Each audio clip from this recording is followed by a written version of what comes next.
የምኞት ጉዳይ እጅግ አሁን ላይ በግልጽና በፈጣጣው ወጥቷል። በረከትን እንደምትወደው በረከትን በእጅጉ እንደምታፈቅረው በግልጽ እያሳየች ትገኛለች። ሌላኛዋ የዚህ ቤት ተቀራማች ማለትም ተፎካካሪና የጦርነቱ ዋናዋ ተዋናይ ኤልሳ ስትሆን በተለይ እሷ ደግሞ ንጹህ ፍቅሯን ይዛ በረከትን እንደምትወደውና እናቷ ያቀረበችላትን የትዳር ምርጫ አሁን ላይ ገፍትራ እጅግ አሻፈረኝ እያለች በረከትን እየተከተለችና በረከትን ልታጠምደውም እየሞከረች ትገኛለች። ሌላው ጉዳይ ደግሞ ዙፋኔ አሁን ላይ ከኪሩቤል እጅ ነጥቃ ወጥታለች። ምን ሊያደርጋት እንደሚችል ግን እጅግ አሳሳቢ ጉዳይ ነው። ማለትም ምንም እንኳ አሁን ላይ ዙፋኔ ከኪሩቤል እጅ ትውጣ እንጂ ነገር ግን እስከ መጨረሻው ድረስ እንደማይተዋት ከዚህ በፊትም አስጠንቅቆ የነገራት ጉዳይ ነው። ምክንያቱም የእሱ ዓላማና የእሱ ግብ የአባቱን ገዳዮችና እንዲሁም ደግሞ ግብረ አበሮች እስከ መጨረሻው ድረስ መጋፈጥና እንዲሁም ደግሞ እርምጃ መውሰድ ነው። ስለዚህ በሚቀጥለው የምንመለከተው ጉዳይ ቢሆን ዙፋንን ሊያሳግታት አሊያም ደግሞ በረከትን ሊያስገድለው ይችላል። ሰላም ጤና ይስጥልን ውድ የተከበራችሁ የቻናላችን ተከታታዮች፣ በዛሬው ቪዲዮአችን ኬሮድ ክፍል 29 አበይት ትዕይንቶችን ወደ እናንተ ወደ ውድ ተመልካቾቻችን ልናቀርብላችሁ ወደድን። ታዲያ ከዚህ በተጨማሪ በቀጣይ ክፍል 30 ላይ ሊከሰቱ የሚችሉ አበይት ጉዳዮችን እንዲሁም ቅድመ ሁኔታዎችን ልንዳስስላችሁ ወደድን። ታዲያ እናንተ ውድ ተመልካቾቻችን የሚጠበቀው ይህንን ቻናል ሰብስክራይብ እንዲሁም ደግሞ ቪዲዮውን ላይክ በማድረግ እስከ ቪዲዮ ፍጻሜ ድረስ አብራችሁን ትዘልቁ ዘንድ የአክብሮት ግብዣችን ነው። አብራችሁን ሁኑ።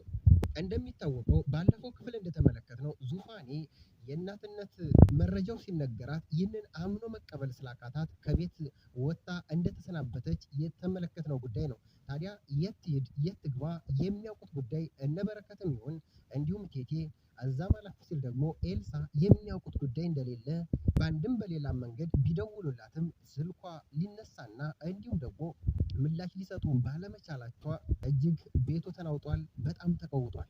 ታዲያ ለቤቱ እጅግ እንደዚህ መሆንና መቀወጥና እንዲሁም ደግሞ መበጥበጥ ዋና መርዟንና ክብሪቷን ለኩሳ የጠፋችው ትዝታ ብትሆንም በእጅ አዙር አሁንም እየተከታተለች ነገሩን ሁሉ እያየችና እየተመለከተች ታዲያ ዙፋኔ አሁን ላይ ኪሩቤል ጋር ያለች መሆኑ እንደተረጋገጠ ሆኖ ሳለ በአንድም በሌላ መንገድ የበረከት ጉዳይ እጅግ አሳስቧትና አስጨንቋት አሁን ሰላሟን ነስቷት ይገኛል። ምንም እንኳ የበረከት የወንድሟ ጉዳይ እጅግ ያሳስባት እንጂ ነገር ግን እናቷም ቴቴ በጣምኑ እንደናፈቋትም ከአንድም ሁለቴ ለኪሩቤል ገልጻለት ነበር። ታዲያ አሁን ላይ እሷ ብትደውልም እንዲሁም ደግሞ በኪሩቤል በኩልም ደውልልኝ ብላ ብታስቸግርም ነገር ግን ሊረዳትና ይህንን ጉዳይ ደግሞ እንድታደርግ ፍቃድ ሊሰጣትም አልቻለም። ምክንያቱም ያዳቆነ ሰይጣን ሳያከስ አይተውም ነውና የኪሩቤል ዋነኛ ተግባሩና ዓላማው አሁን ላይ በአንድም በሌላ መንገድ ዙፋንን አግቶ በረከትን እንዲሁ መበቀል ነው። ምክንያቱም የበረከት አባት ከዚህ ቀደም የእሱን አባት እጅግ እንደጎዳውና እንዲሁም ደግሞ እሱን እንደገደለው መረጃ ስላለው ነው። ታዲያ ዙፋኔን ኪሩቤል እባክሽን አትደውይ፣ እንዴት ነው መደወል ያለብሽ እኮ እነሱ ጥፋታቸውን ሲያውቁ ጥፋታቸውን ተረድተው ደግሞ ይቅርታ ሲጠይቁሽ መሆን አለበት። አለዛ ግን አሁን ገና ትናንት መጥተሽ ዛሬ ከደወልሽላቸውማ ጥፋተኛዋ አንቺ ነሽ ብለው ነገሩን ሁሉ ወደ አንቺ ያዞሩታል ይላታል። ታዲያ የቤተሰቧ ጉዳይ እጅግ ያሳሰፋት ዙፋን አሁን ላይ ከኪሩቤል ተደብቃ ስልክ መደወል ትጀምራለች። ወዲያውኑ በረከት የስልኩን ጥሪ ልክ ከኪሱ ሲያወጣ ዙፋን ነበረች። ዙፋን እህቴ በማለትም ሲሞክር ወዲያውኑ ኪሩቤል ከዙፋን የጆሮ ስልኩን ይቀማታል። ታዲያ ስለ ኪሩቤል አንዳንድ ነገሮችን እየተነጋገሩ ባለበት ሁኔታ ኪሩቤል ደግሞ ስለ በረከት መጥፎ ነገሮችን ሁሉ ማለትም እሱ በጣም መጥፎ ሰው እንደሆነ ለዙፋኔ አንድም ሁለትም እያለ ይዘረዝርላት ጀመር። ኪሩቤል እንዳጨርሰው ወንድሜ እጅግ ሲበዛ መልካም ሰው ነው እያለች የሱን መልካምነት ማለትም የበረከትን መልካምነት ከአንድም ሁለቴ ልትገልጽለት ትሞክራለች። ታዲያ እሱ ሊረዳት ባለመቻሉ ከኪሩቤል እጅ አምልጣ አሁን ላይ ዙፋን ከቤት ወጥታለች።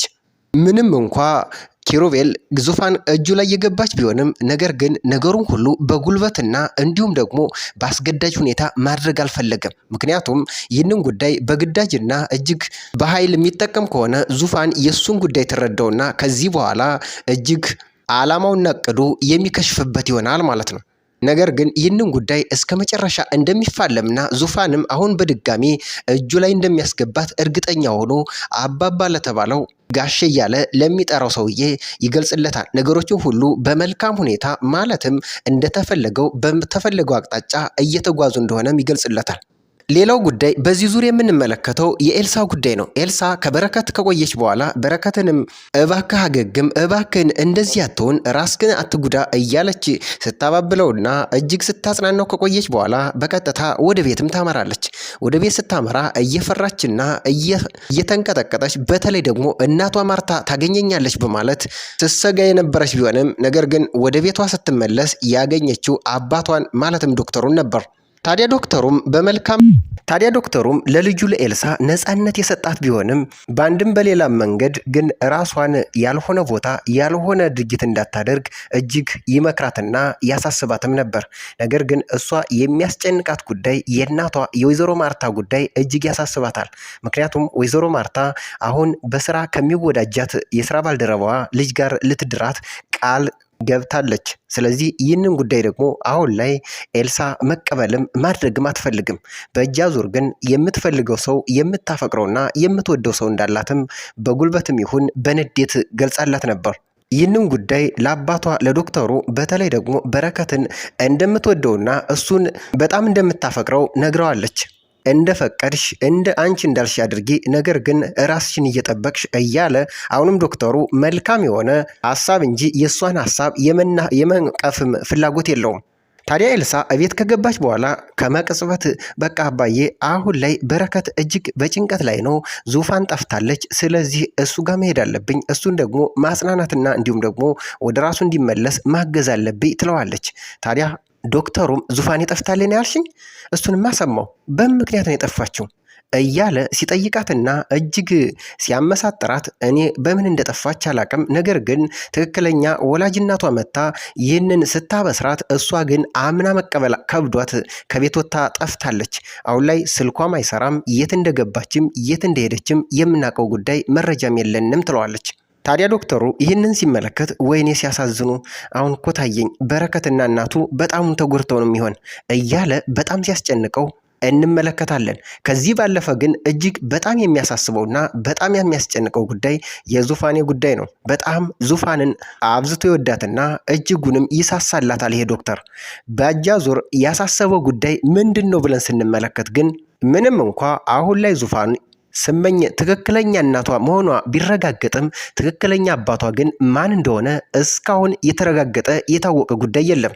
ምናልባትም በእርግጠኝነት ይህ ዶክተር የእናቷ ወዳጅ ማለትም የዙፋን ትክክለኛ አባቷ ሊሆን እንደሚችል ምንም ጥርጥር የለውም። ታዲያ ይህ ጉዳይ ደግሞ በሚቀጥለው ክፍል የሚጣራ ይሆናል። በተለይ ደግሞ ዙፋን የዶክተሩ ልጅ ከሆነች የኤልሳ እህቷ ሆነች ማለት አይደለም። ምክንያቱም አሁን ላይ ስንመለከተው ዶክተሩ አስተያየቱ፣ አመለካከቱ፣ አጠቃላይ ለዙፋን ያለው ስሜት እጅግ የሚያመላክተው ትክክለኛ አባቷ እንደሆነ ነው። ምክንያቱም ከዚህ በፊት የደበቀውና እጅግ የግሉ አድርጎ የያዘው ሚስጥር እንዳለውም በትክክል መረዳት ይቻላል። ይህ የሚሆን ከሆነ ደግሞ ኤልሳ እጅግ በጣም ደስተኛና እንዲሁም ደግሞ በጣም የምትወዳት የምትሳሳላትና እንዲሁም እንድትሆን የምትፈልጋት እህቷን አገኘች ማለት አይደለም። ከዚህ በኋላ ምናልባትም ለኤልሳ ከበረከት ፍቅረኛነት ይልቅ የዙፋን እህትነት ስለሚበልጥባት ዙፋን እህቷ ሁና ከተረጋገጠላት እጅግ ለሷ መልካም የሚባል ጉዳይ ነው ማለት ነው። ነገር ግን በእናቷ በኩል ማለትም የኤልሳ እናት ወይዘሮ ማርታ ይህንን ጉዳይ ካወቀችና ከተረዳች ምን ሊፈጠር እንደሚችል ሁላችንም መገመት የሚያቅተን አይመስለኝም። ሌላው ጉዳይ በዚህ ዙር የምንመለከተው የሰራተኛዋ ጉዳይ ነው። የምኞት ጉዳይ አሁን ላይ ቁልጭና ቅልብጭ ብሎ እየወጣ ይገኛል።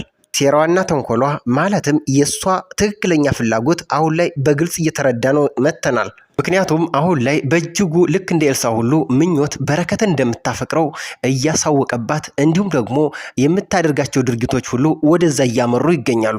ታዲያ እባክህ በረከት እንደዚህ አትሁን፣ እባክህን ጌታዬ መጠጥ እኮ ይጎዳሃል እያለች ልታባብለውና እንዲሁም ደግሞ ከሀዘኑም እጅግ ልትመልሰውም ትሞክራለች። ታዲያ ለብቻዋ ሆና ማለትም በረከት በማያይበት ሆና እባክህ ጌታዬ ቤኪን እርዳው፣ እንዲህ ሲሰቃይ ማየት አልችልም። ዙፋኔ የት ነሽ ግን? ላንቺ ሲል ራሱን እየጎዳ ነው። ይህ ሲሆን ማየት ደግሞ ለኔ እጅግ በጣም ከባድ ነው እያለች በራሷ ፈጣሪዋን ትማጸንና ትለምነውም ጀመር። ታዲያ ይህንን በግሏና በራሷ ትናገር እንጂ ወደ በረከት ሂዳ ጌታዬ በረከት ቤኪ እባክህ ይጎዳል መጠጡ፣ እባክህን ተወው አትጠጣ። ታዲያ በረከትም መለስ አረገና ብጎዳስ ምን ሊፈጠር፣ ከዚህ በላይ ዙፋኔ እንደሆነ ጠልታኛለች በማለት ሲመልስላት ዙፋኔ እንደዚህ የምታደርግ ሰው አይደለችም፣ እጅግ መልካምና ለአንተ ደግሞ እጅግ ሲበዛ ትልቅ ክብርና እንዲሁም ደግሞ ቦታ ያላት ሰው ናት። እንዴት እንደዚህ ልታስብ ትችላለህ? ዙፋኔ ማለት እኮ አሁን ላይ መልካም ናት፣ ምንም ልትሆን አትችልም፣ እባክህ እንደዚህ ብለህ ራስህን አትጉዳ እያለችም አጠገቡ ሁና ታባብለውና እንዲሁም ደግሞ ነገሮቹን ሁሉ በመልካም ጎን እያስረዳቸው ትገኛለች። ታዲያ በዚህ ዙር እየተጠጋችና እሱንም አቅፋ ልክ እንደ ሕፃን ልጅ ታባብለውም ጀመር። ከመጠጡም ልታስቀረውም ትሞክራለች። ይህ በእጅጉ ያሳሰባትና በጣም ያስጨነቃት ጉዳይ ቢኖር በረከት ሲጎዳ ማየቷ እጅግ የከበዳት ምን እንደሆነ ያው ለሁላችንም ግልጽ ነው። ምክንያቱም ከልቧና ከራሷ በላይ እጅግ ስለምታፈቅረው ነው። ይህ የእሷ ድብቅ ሴራ አሁን ላይ እየተገለጸና እጅጉንም እየተጋለጠ መጥቷል። በተለይ ደግሞ በሚቀጥለው ይህንን ጉዳይ አጥብቀውና በትክክልም ኤልሳም እንዲሁም ደግሞ ትዝታ ይህንን ጉዳይ ካወቁባት እጅግ ጦርነቱ እየተባባሰና በጣም እየተጧጧፈ ይመጣል ማለት ነው። ምክንያቱም አሁን ላይ ምኞት እንዴት ልታፈቅረው ትችላለች ብላችሁ ልትጠራጠሩ ትችላላችሁ። በአንድም በሌላም መንገድ ከኪሩቤል እጅግ ያስዳነችውና ያስመለጠችው ምኞት ናት። ከዚህ ባለፈ ደግሞ አሁን ላይ መጠጡን ልታስተወው ወደ ራሱ ወደ ቀልቡ ልትመልሰውም እየሞከረች ትገኛለች። ከዛም ባለፈ አሁን ላይ አባብላና እጅግ ማዘናግታ ልትስመውም ደርሳለች። ይህ ደግሞ ለሷ ትልቅ ስኬትን ይፈጥርላታል። ሌላው እንግዲህ በመጨረሻ የምንመለከተው ዙፋኔ ከኪሩቤል እጅ ወጥታ አሁን ላይ ወደ ቤቷ እያመራች በጎዳና ላይ ትገኛለች። ታዲያ ወደ ቤቷ እየመጣች ባለችበት ሁኔታ ኤልሳ ትመጣለች። ኤልሳ አግኝታታለች። ነገር ግን አሁን ላይ ዙፋኔ ወደ ቤት የመግባት ፍላጎት እንደሌላት አስጠንቅቃ ለኤልሳ ነግራታለች። በሚቀጥለው ክፍል የምንመለከታቸውና የምንጠብቃቸው አበይት ጉዳዮች አንድም ሌላም መንገድ ኪሩቤል በዙፋን ላይ የሚወስደው እርምጃ፣ ሌላኛው ደግሞ እጅግ በጣም የሚጠበቀው ደግሞ ምኞት በረከትን የራሷ የማድረግ ፍላጎቷና ድርጊቷ ግልጽ ሆኖ የሚወጣበት፣ ከዛም ባለፈ ደግሞ ኤልሳ አሁን ወደ ቤት ስትመጣ በረከትና ምኞት እየተሳሳሙ ካገኘቻቸው ምን ሊፈጠርባትና እንዲሁም ምን ስሜት ሊኖራት እንደሚችል ይህም በሚቀጥለው ክፍል የምንመለከተው ጉዳይ ነው። ውድ የተከበራችሁ የቻናላችን ተከታታዮች ይህንን ቻናል ሰብስክራይብ እንዲሁም ላይክ በማድረግ ቪዲዮውን እስከዚህ ድረስ አብራችሁን ስለቆያችሁ እያመሰገን የእናንተን ሀሳብ በኮሜንት መስጫው ሳጥን ውስጥ እያስቀመጣችሁ የሚቀጥለው ክፍል ይለቀቅ እያላችሁ ኮሜንት በማድረግ ሀሳባችሁን